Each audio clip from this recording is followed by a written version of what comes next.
In January of 1848, a carpenter building a sawmill on a California river reaches into the cold water and picks up a piece of soft yellow metal the size of a pea. He tries to keep it quiet. He fails. Within 18 months, that pea has emptied ships of their crews, towns of their men, and half the world of its patience, and the hills of California will give up more gold in 5 years than the whole world had found in the previous 50. Almost none of the men who dig it will get to keep it. You are about to be one of them. By the spring of 1849, the news has crossed every ocean. The president has announced it to Congress, and that made it official, and official made it a fever. They come from Boston and Canton and Valparaiso and Sydney, the first event in human history that the whole world attends in person, and every man of them carries the same private certainty that the gold is waiting for him. This is the California Gold Rush, and the year is 1849. You are a greenhorn who crossed a continent on a rumour, and this is what the goldfields do to a man at every rank, from the diggings to the dust. Understand what gold means to a man like you in 1849. A farmhand back east earns $1 a day when there is work. A middling claim on a California river pays an ounce of gold a day, $16, to whoever holds the shovel. No landlord, no master, no reference letter. For the first time anyone can remember, the earth itself is offering wages, and the earth does not ask your name. You are 20, and you have crossed half a world on a rumour that in California the gold lies loose in the rivers, and a poor man with a pan can become a rich man by Christmas. Half of it is true.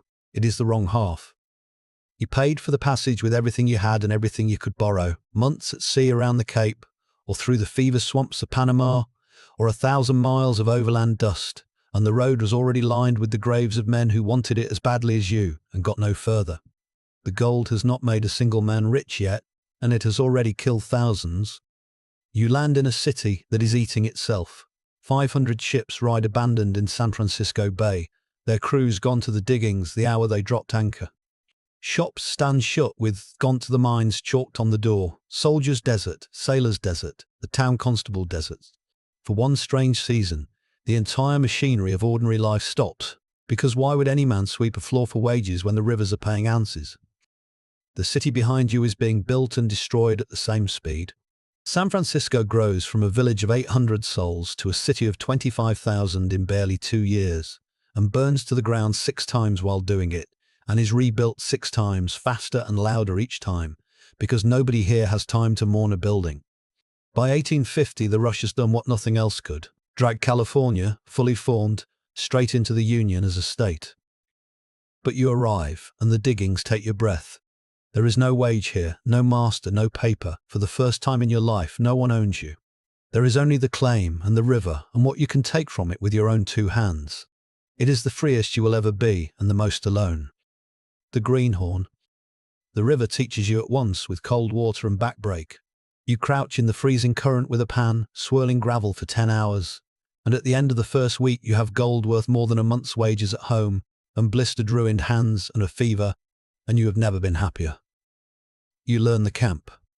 10,000 men from everywhere on earth, Yankees, Sonorans, Chinese, Chileans, Irish, living in tents and mud, no women, no law but the miner's own rough court, and a price on everything, eggs $1 each, a shovel its weight in dust.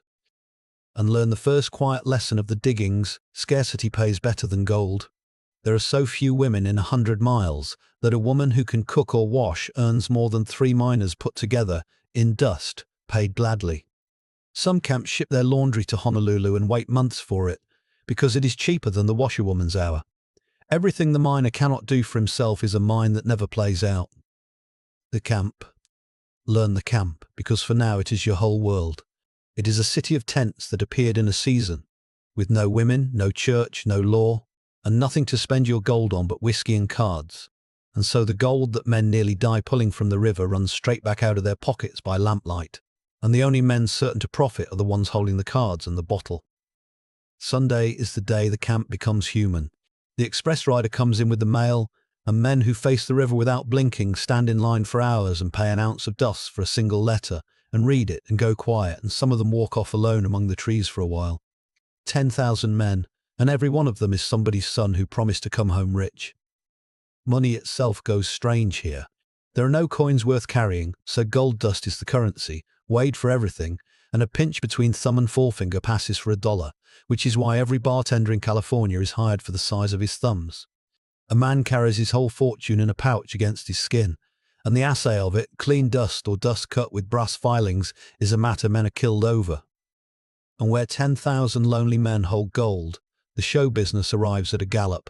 Canvas theatres go up in the camps, and a singer, a real woman, singing real songs from home, earns more in one night than a good claim pays in a month, thrown to her in pouches and nuggets, and no one begrudges a pinch of it. The miners are not buying music, they are buying 10 minutes of the life they left. And learn what the camp does to men. There are no doctors worth the name, and cholera comes through in the summer and takes 100 in a week, and scurvy rots the teeth of men eating nothing but bacon and beans, and every camp has its boot hill filling faster than its claims pay out.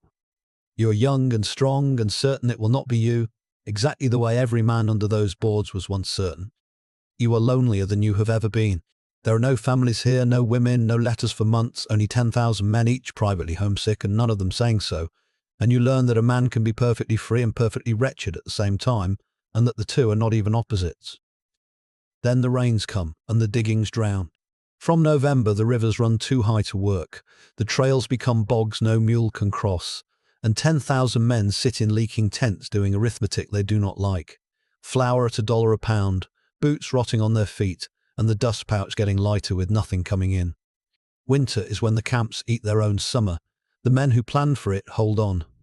The men who spent August in the gambling tents walk out through the mud in January, finished, and their claims are for sale at the price of a meal. The miner. The easy gold goes first. Within a season the loose flakes are gone, and now the work is real. You dam the river, you dig the bank, you build a cradle and a long tom and rot the gravel for grams.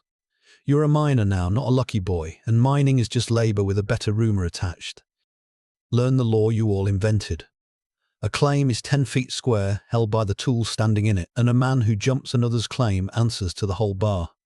You wash down to the colour by noon, you guard your dust like your life, because it is your life, and every ounce is weighed twice, once by the man paying, once by the man paid, and both scales are honest, mostly, because the alternative hangs from a tree.